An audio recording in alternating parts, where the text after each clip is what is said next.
Well, thank you, Madam President, and thank you, members, for one more robust discussion on an important bill. I rise to ask members to vote yes for this bill. I'd like to speak to the business aspects, but I think I'm looking at something that I have not seen in my 7 years in the Senate, which is I think we're going to see the minority party vote against a bill that has the specific endorsed support of the Minnesota Chamber of Commerce.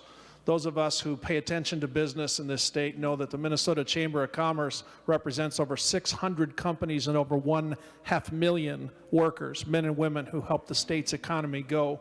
And the letter on your desks is from the Minnesota Chamber of Commerce endorsing the bill as it's written. I'd also like to point out to members that as we talked about the amendments and what the minority party brought to the bill, the groups that have supported this bill, and in the business category that includes not only the Chamber of Commerce, but the Insurance Federation of Minnesota, Agri-Growth, Minnesota Pork Producers, Minnesota Milk Producers, El Burrito Mercado, the Cooperative Network, Sunrise Banks, and Mercader Central. All those groups support the bill as written and as brought to the floor by the chief author, Senator Zainab Mohammed. I want to thank Senator Mohammed for the work she's done. I want to thank her for allowing me to serve as an author of this bill, in which I'm incredibly proud. And I want to remind people, these are the things people in our districts have asked us for. My district held not one but 2 town halls for driver's licenses for all, and they were packed. And I want to thank the people that came to those events and showed the support and why this is important. This is about dignity, it's about safety.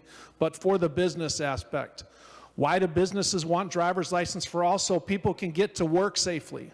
Why do we want safety on our road place?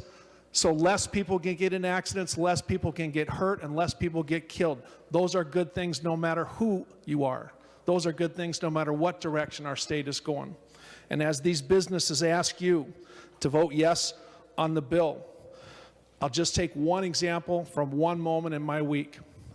It's no secret that southern Minnesota is a nation leader in pork production, and the pork producers dinner was in my district on Sunday night.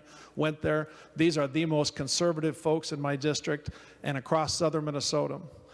Many of them have lived on the land for over a century with their family lineage. They raised these pigs, and that's their industry. Pork is a $4 billion a year industry. First of all, they've long said, we need workforce. We need driver's licenses for all. But what I noticed is that Minnesota Pork was at this dinner and put a big presentation up, and to my pleasant surprise, across the screen in front of the entire place. Legislative priorities of Minnesota Pork, driver's licenses for all. Members, agriculture is asking you to vote for this bill, and why? So that men and women can get to work safely. That's what we want, and we want to drive that economy. And if we want to be treated well, we have to treat people well. And I'm asking you to vote yes on this bill because it makes sense for us from a public safety standpoint. It makes sense for us from an economic standpoint because Minnesota businesses are asking you to vote yes on it, and because it's the right thing to do. I'll be a yes vote on this bill. Thank you, Madam President.